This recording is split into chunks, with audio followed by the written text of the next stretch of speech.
I have a confession. Oh my God, tell me. So I learned about a thing called a burrito today from Chipotle. My favorite. I know. And I discovered that my friend Alex did not know about it. I haven't been on the computer yet today. I just started for you. It's part of my self-care. Did not read the news yet this morning.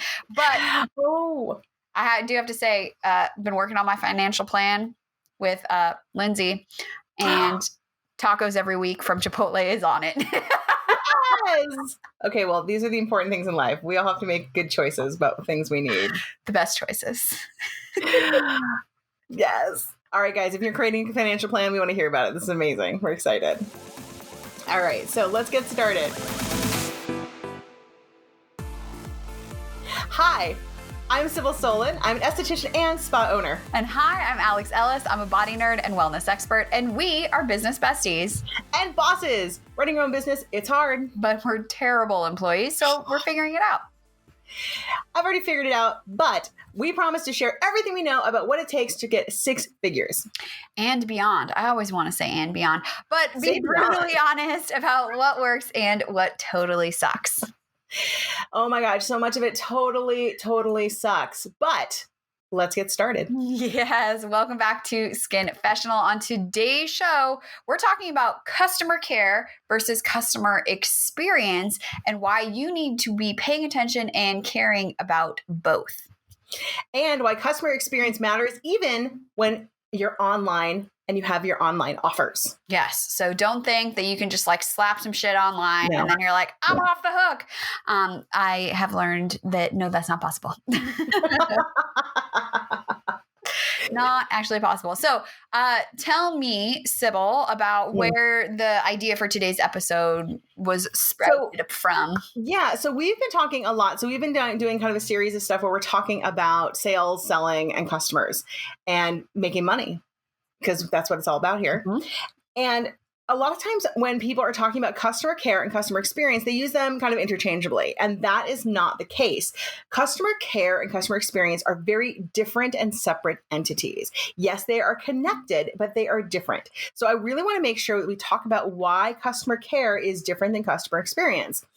So customer care is something that you do for somebody, right? So that's how you are, somebody has a problem and you're taking care of them. Customer experience is how they're experiencing something. You can create an experience, but you can't force somebody to have an experience, right? Whereas when you're taking care of somebody, you can actually be caring for someone. That's something that you're doing for them.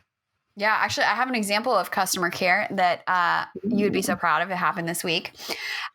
So I have a $27 product, and I'm also doing a one-off workshop that's also $27.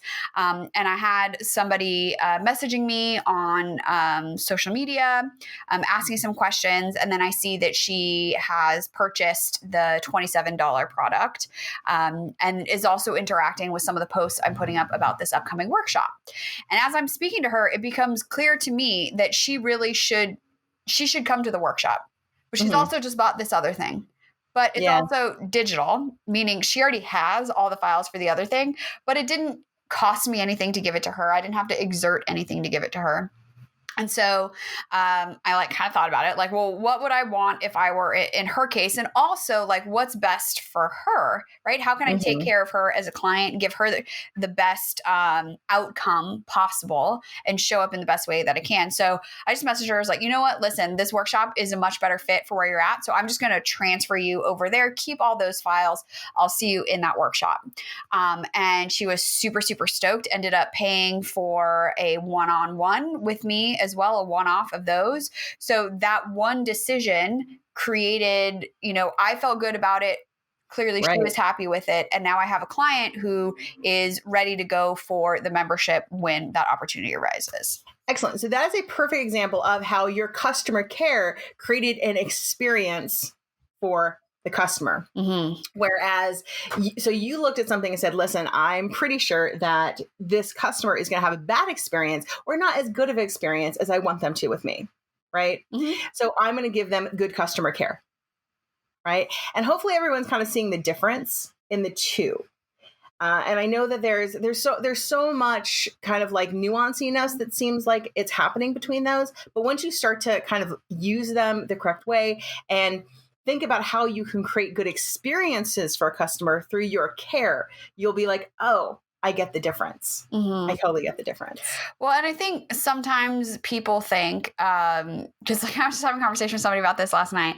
Oh, well, if I just like make my website look nice, or if I just like make my spa look like real warm and comfy, and I put on that spa music, like I've done my due diligence, and like that's it, right? Right. But it's so much more nuanced than that, and there's so much, we've talked about this before as well, of just like putting yourself in to service of your client. Like, what do they need? How can I show up for them? Like, how can I make this not just experience, but how they feel and how they walk out of this room as positive as possible? And apologies for the giant garbage truck that just drove by outside. The apartment was like rattling. So, and talking about like how somebody so people set up their spot. So one of the things that I see kind of newbies do when they're like setting up their spot, and I see this on Instagram all the time, and I apologize guys if you're like thinking I think I'm talking about you. I could be. I see it all the time where people are like, I'm setting up my spot, look at how beautiful my spa is. Mm-hmm. Okay, the aesthetics.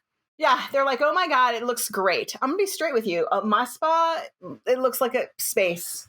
It's whatever. But when people come into my space, they have an experience, and that's what they talk about. Mm-hmm. And that's what they remember. And when they go home, they take that experience with them every single time, and they come back, and that is the experience that they have. And so regardless of what your space looks like, I mean, you don't want to look at like inside of a dump truck because ideally you do want people to be comfortable, but how your pictures look on your wall and the floor mat and the coloring, it matters to a certain degree, but it's actually, for most people, you'll talk about, it's the texture of the blankets. It's the warmth that they feel in the room. It's the temperature of the room.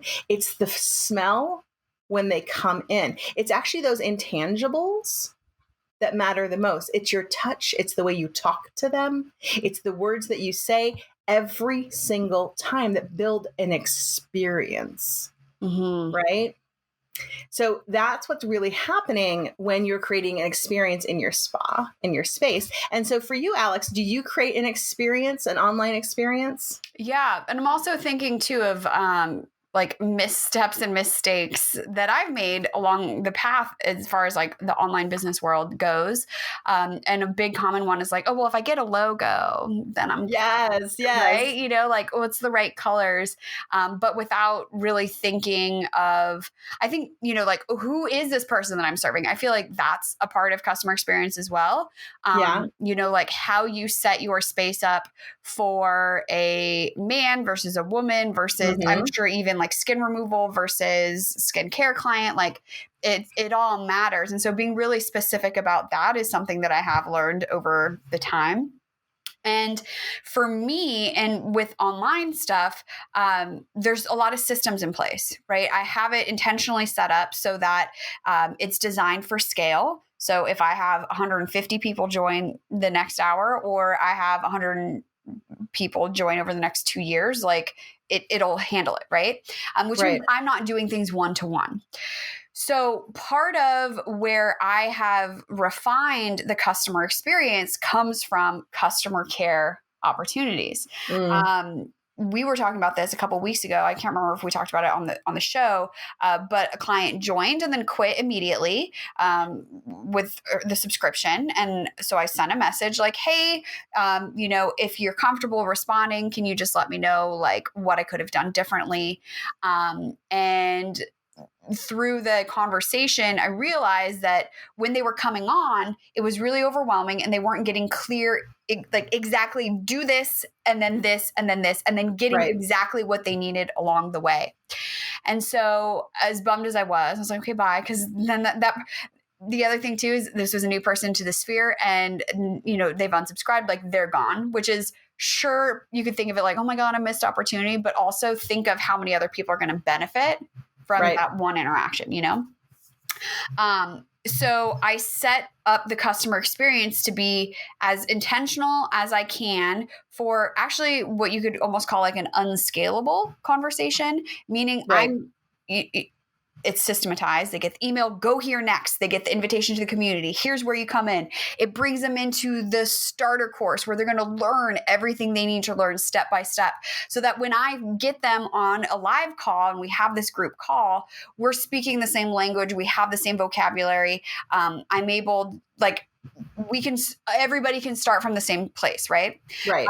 And then another step I took for this customer experience, keeping in the back of my mind that overwhelm that's so easy because of this virtual space and all that's available there, of sending personal messages. Hey, here's the thing. I put this together for you.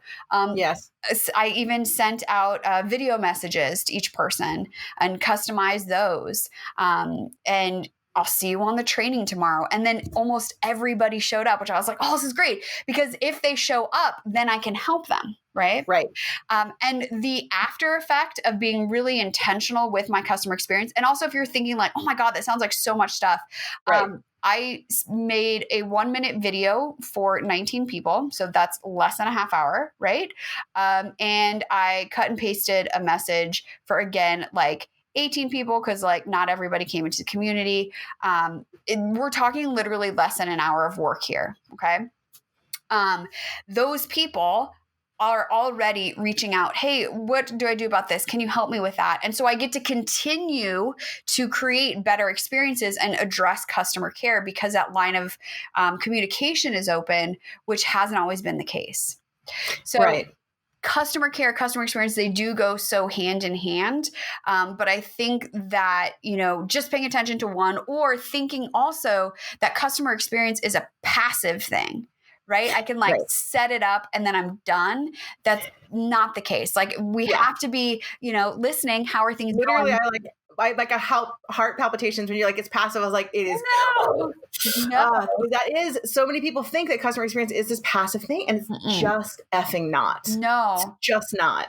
And it also, like, I think the first, you set it up, but then you're paying attention to how was this interaction? How was that interaction? What happens if I change this a little bit, or I change that a little bit, or this, or, and just testing all the things to find the place where you can, especially with online, right? I can welcome 20 people in, and I know right away who's going to stay and who isn't going to stay. But I know that the people who stay are going to be able to get where they want to go because of the experience and the care that I've intentionally set up. The other thing I want to talk about is, so Alex doesn't sell as many physical goods as many of us do, as in like the retail space. So one of the other things about a customer experience is that every time they connect with you, that is a touch point where they can purchase from you again. Mm-hmm. Okay. And that is really important to realize. So every time that somebody comes to you and is like, I had a question, I wanted to reach out and say something to you, that is a point where they're first of all saying, I'm still your customer. I'm still with you. I still trust in you. Even if it's, hey, I'm unhappy. They were willing to say they were unhappy. Mm-hmm. Most people are not. So when somebody tells you they're unhappy, effing like listen to them. Listen to what they have to say. Even if they sound crazy. Yeah, listen. Just listen. Okay. Yeah. But that is an opportunity for you to, get into their mind, pay attention. And that's why Alex and I talked about when she was setting up, these kind of, conversations with people. I was like, hey, you have people who are leaving. Why aren't you asking them why they're leaving? Mm-hmm. Because you have to ask them these questions. And I know it's uncomfortable. People are like, well, I don't want to talk to them. They've left me. They've said goodbye. I haven't seen a client in 8 months. They're gone. Right. Okay. Well, why are they gone? Mm-hmm. You should know. And as I say, that's where like automation or system, the email that goes out, like I also automated the oops, you didn't pay kind of thing. Yeah. And I just made a system and there's a process so that I can take my emotions out of it. Yeah. And then it doesn't matter. If it works out, it works out. If it doesn't, it doesn't. Like it's fine either way. I just want to have some way to collect the data of exactly like you're saying, why are they staying? Why are they going? Because again, that that little bit of uncomfortableness for you will then help everybody who comes after to potentially have a better experience. Yeah. And, the email that I dropped to people is literally an email that essentially says like, hey, I have a question about why you're not seeing me anymore. And if, can you please fill out this survey for me? If for any reason you want me to contact you, I'm happy to. If you don't, I never have to see you again. Mm-hmm. But thank you so much for letting me know. Mm-hmm. It helps me improve my business. You would be surprised how many people are happy to tell you, even it's like, I hate your effing guts. Like, whatever. You would be surprised. People love to tell you what they're thinking. They do. And sometimes they're just like, you'll be surprised also that the answers that you get sometimes are just like, you know what? I felt uncomfortable when I was there this one time, blah, blah, blah. And, yeah, you can contact me. And you're like, oh, that's an opportunity for me to change this dialogue. Mm-hmm. Yeah. And, sometimes too, the data gives you insight onto a competitor, right? So one time the answer was like, oh, I checked out this other program and it just fits my needs better. So I was like, okay, cool. Let me go check out that program and see what the experience is like. And then also for me to realize like, oh, actually like this competitor is offering something totally different. It's all pre-recorded. They're not there. And that's not really what my offer is. They're not the customer for you. They're not the customer for me. So take what I can learn from it and then use that to improve it for everybody else. Right.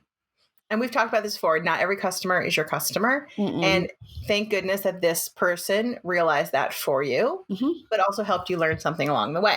Yeah. I have to add to that too. So when you're talking to people who aren't in business, right? And you're like, okay, you need to get, pretty niche, niche down so you can be specific to who you're serving, how you're serving, so that the experience, it's easier to scale it, right? If I'm, serving the same person. And my husband, I was talking to him about all this stuff a year ago and he's like, well, I don't know, just talking to women, that seems like a really narrow niche. I mean, you should probably get more.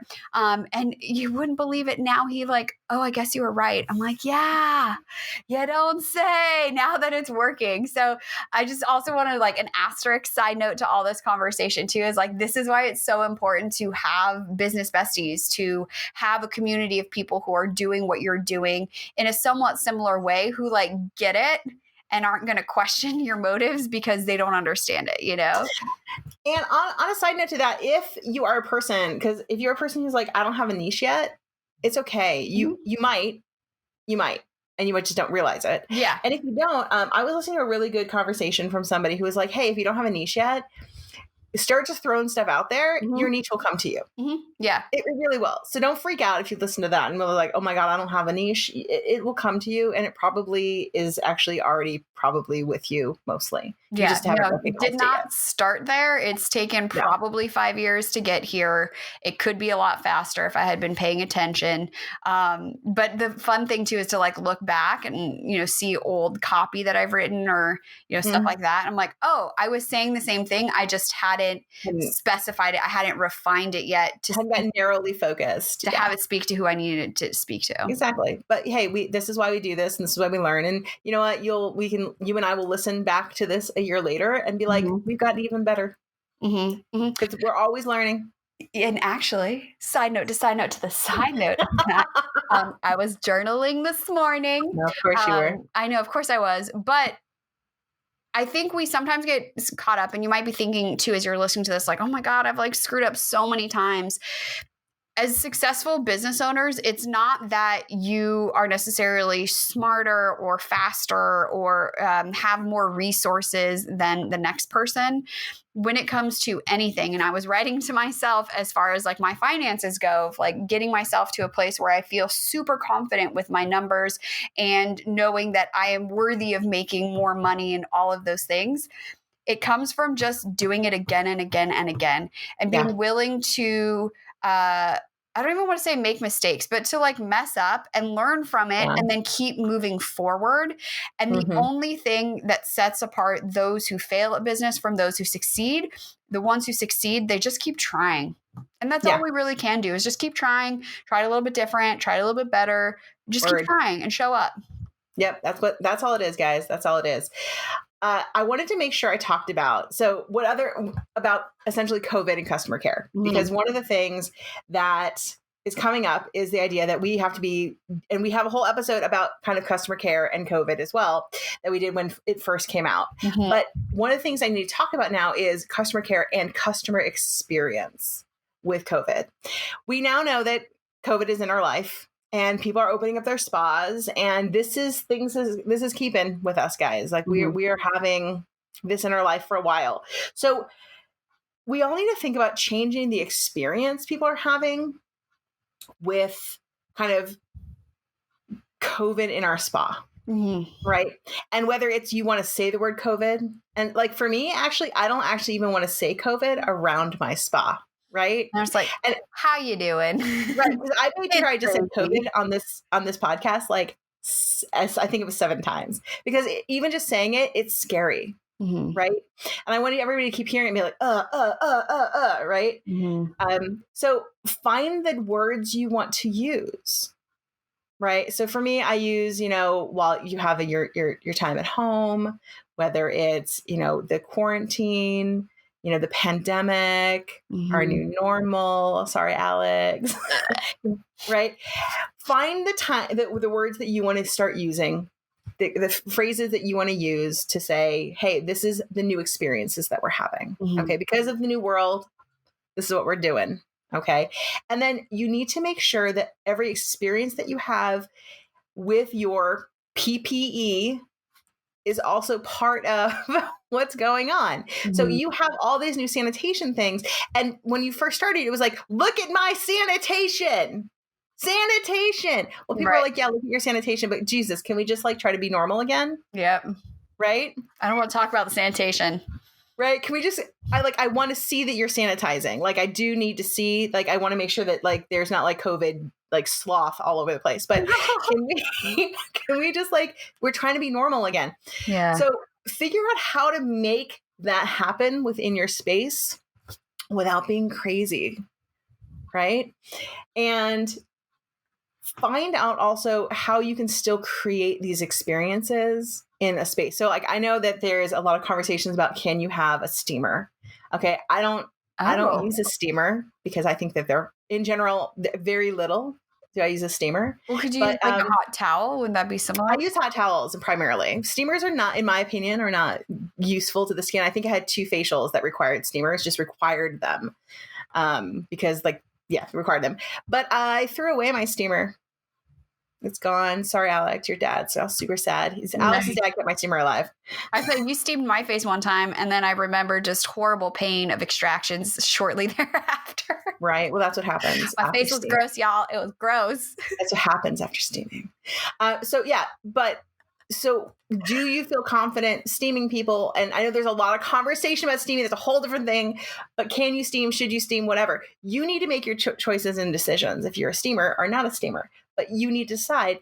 And then you need to keep it in house and decide what you're doing. But all of this comes to play with how is your experience? What is the experience that's happening in your space? Right. And just stick with your experience. And then you can also ask your clientele. A lot of experiences happen because you ask your clients what they'd like to experience. Do you like steaming? You'd be surprised how many people actually hate steaming. It's like gentle waterboarding. Yeah, no, you'd be surprised how many people are like, I actually hate the steamer. I'm so glad you got rid of it. Really? This is great. Yeah, this is fantastic. This is so great. What other things can you do in your space to make people comfortable and happy? Yes, maybe you're taking their temperature. Can you make that super easy? Hi, come in. I'm checking your temperature. Oh, isn't this funny? Okay, we're putting it down. Whatever. Like with this thing that we're doing, it's just the stuff. It's just normal. Whatever. You don't have to be like, we're checking your temperature now. We're asking you lots of questions. Like, what are you doing? Yeah. You can do it. Well, and that's part of the experience too, and the vibe, of how you're following protocol, but still keeping it true to who you are and the experience that you're creating. Yeah, absolutely.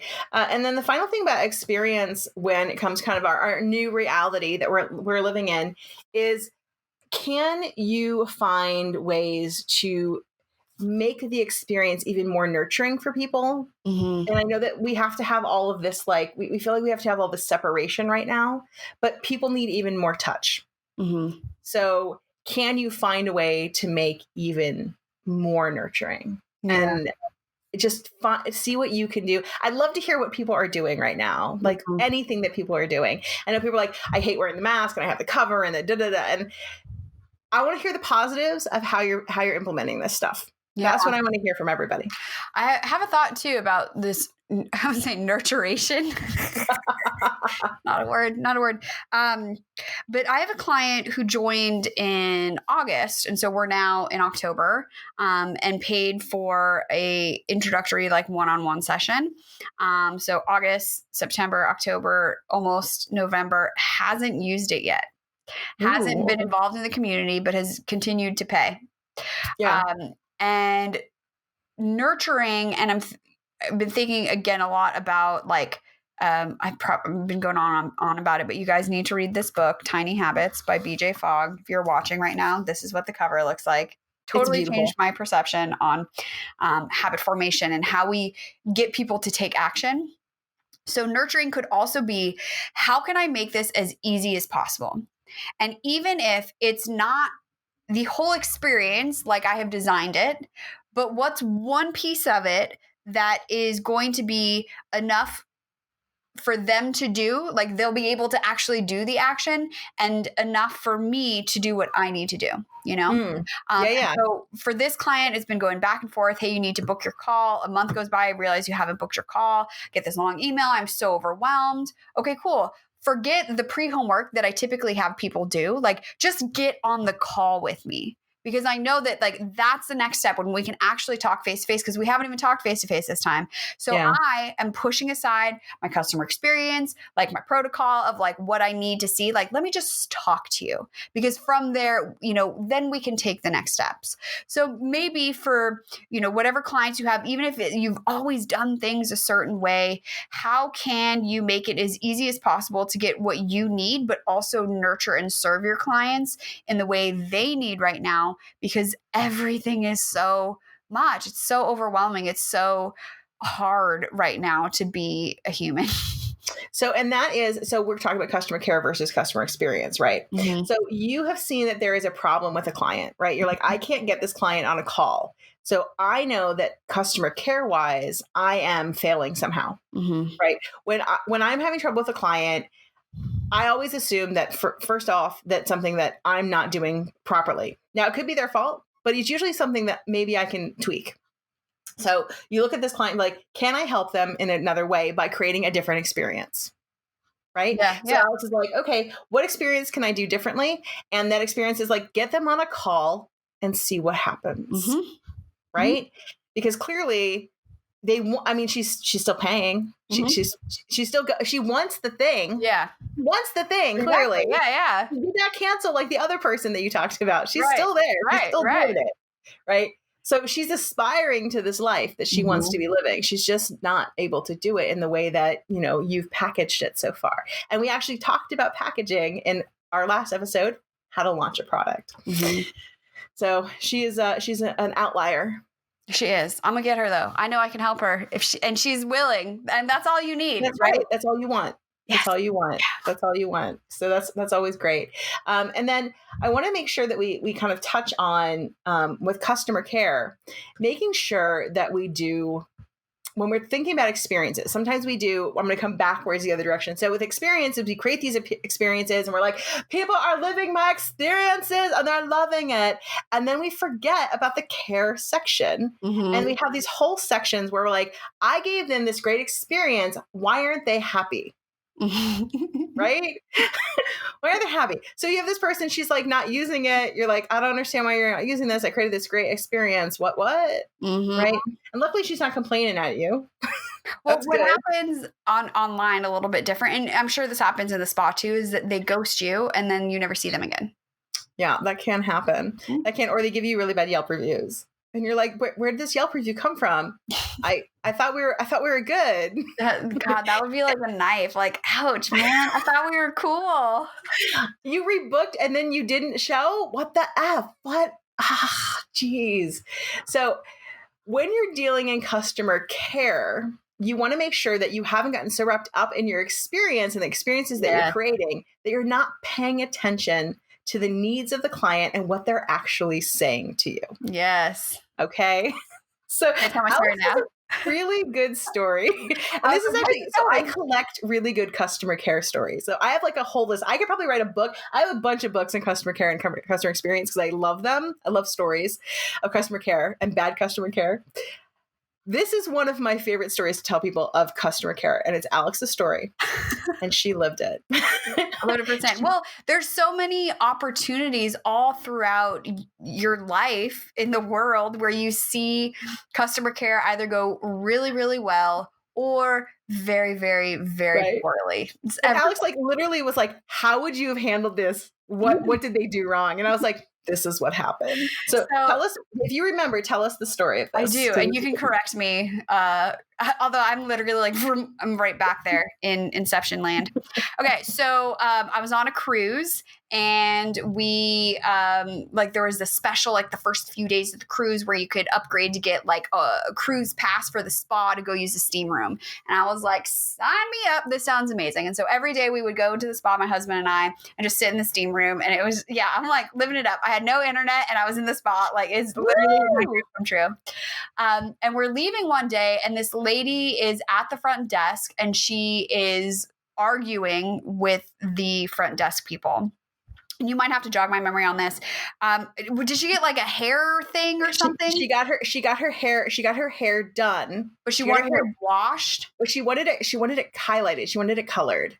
Right. And so they were just like going back and forth about the charges and this and that. Yep. And they're literally like at a stalemate where she's just like unhappy. And they're like, well, that's what we do here. That's all that we do here. I think like they didn't even do color or something. They didn't do color. Most ships don't do color. So especially it's like a 1 week cruise. It was like 4 days or something. It was really short. Yeah. So they're like, well, we don't do color. And she's like, well, I wanted color. I came in here for highlights. And they were like, we don't do that. But we did, like, they did a blowout on her or something. Like that.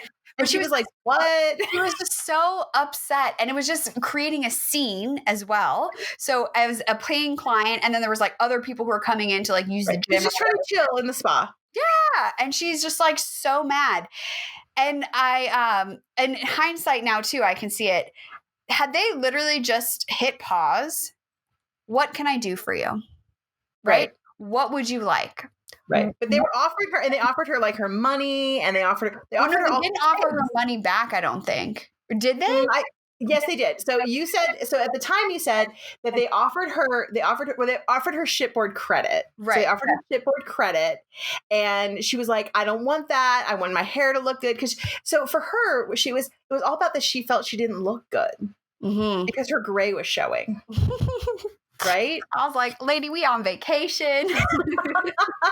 Because her gray was showing. Right. She needed her hair done. She needed her hair did. Okay. Yeah, no, which I was like, we'll take the money, but it wasn't. And that's the thing. For some people, it's not about the money. And that was the conversation you and I had. I'm like, it wasn't about the money. It wasn't. It wasn't about the money. And they really needed to just stop and ask, what can we do for you? Yeah. Or I think you've said to me too of like, what can I do to make this right? Right. What can I do to make this right? Because she needed to make that choice at that point, and they probably couldn't do highlights, and they probably couldn't color her hair, but maybe they could have done something that would have made her hair, because she needed to say, I need to look good. And they could have been like, what will make you look good? We don't do color, but we can help you. Just like, I just need a lipstick. And then I would have had to sit there and watch her get so upset. Right. Who knows what she would have made the choice to do? Maybe she would have been like, I need a new haircut. Who knows what she would have said? You don't know. That's why you have to ask. But you can't be just offering stuff because you don't know what the answer is going to be. No. And I think like so many companies and business owners could learn from that. Because just think too of in your experience, how many times you've had a poor experience and then you're like, don't like this company, not going to shop here again. When even if like, for example, I just got, I signed up for a subscription, forgot to cancel it. They sent me too many emails. So I ignored them all, including the one saying you're going to get charged. So then I get a charge and I'm like, oh shit, like I would like to cancel this right away. They take 3 days to respond. Oh, it's already shipped. We can't stop it. Sorry. Which I'm like, okay, sure. But even if they had offered me, it's a $90 product, $20 off, $15 off, I would have been so much more happy than just like, oops, sorry. Which I'm like, suck it. You're a huge ass company. I hear you on podcasts all the time. I know you got money up the wazoo for this expensive ass powder. Come on. Because now I'm just like, well, so far my dad didn't like you. He doesn't like the way this dirt tastes. I don't like your customer care. This probably is going to be the last time that I ever buy from you. And literally $10 would have made a difference for me. Yeah, 100% true. Where when you have good customer, so I collect good customer experience as well. Mhm. So I've had incredibly good customer experience with a couple, and I'm actually going to say them out loud. So, VitaCost has amazing customer care. Yeah, they do. Right. First of all, they have a good customer experience. Their website works amazing, and they don't over bombard you with emails. I fucking hate that. Right? So much. You have just the right amount of emails. I'm you always don't impressed. Ask me 16 times if I liked it. I'll tell you if I like it. They have the right amount of emails. In fact, I get an email like, "You're right. I do need to reorder. Thank you." I know. Yes. Whatever system you use is perfect. Thank you. They have the perfect customer care. I have never had a problem with their customer care. They even handled COVID really well when they were really backed up and they were stuff wasn't shipping. They're just like, "Hey guys, we don't know what to say except for we're sorry. Stuff isn't shipping right now, and we're not apologizing for anything but COVID." Yeah. And then when they had to start charging for shipping again, they couldn't do free shipping for a while. They're like, "Hey guys, I just want to let you know, here's a picture of the people in our warehouse who are diligently packing your packages. We need to charge because we have to pay them." Yeah. And you're like, "Cool, take my money." Yeah. And you're like, "Okay, cool." I was just like, God, you guys are really good at your jobs. I'm really impressed by you. Always. Communication too is a big piece of it. And so part of the frustration with this last one for me is the 3 days, and it was a business working day too. I emailed in the morning.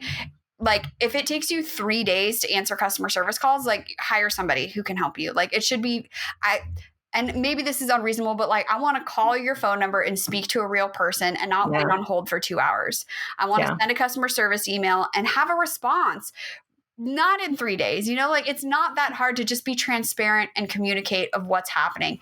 Hey, I made a mistake. Hey, we can't afford to do this anymore, but here's why. We don't need to keep everything shrouded in mystery and make it look like we're something we're not. Just be honest with people.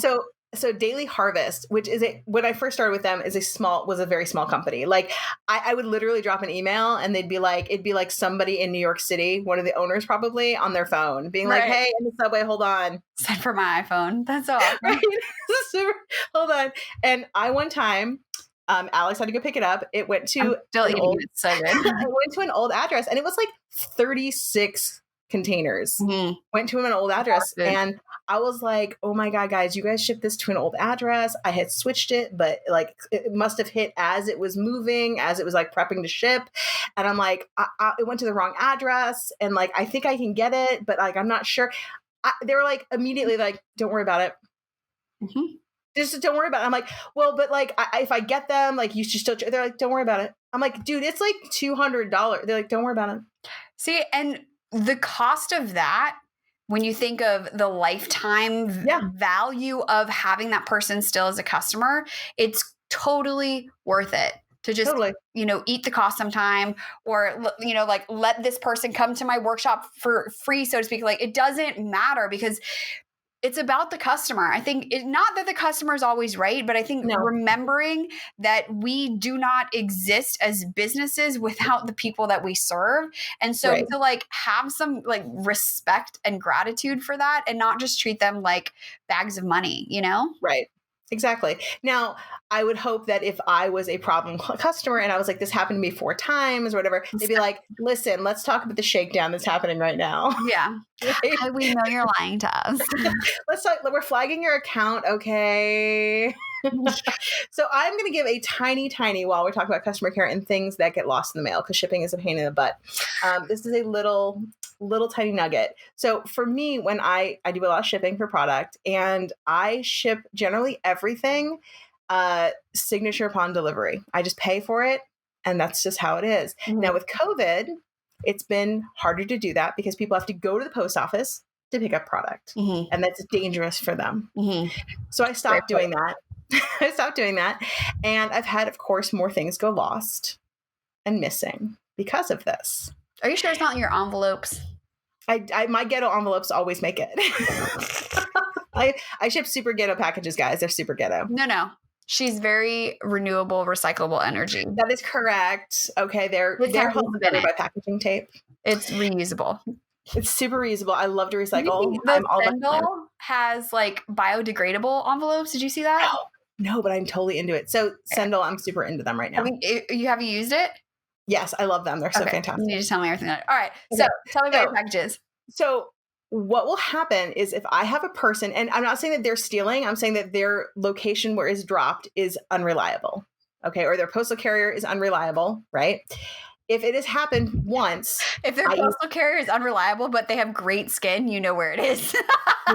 So if it happens once to a person, I eat the cost. Yeah. The second time, what happens is I make them pay 50%. That way, essentially, we break even, right? So they pay 50%, I pay 50%, it breaks even. The third time, no, I'm not replacing the item. You got to ship somewhere else.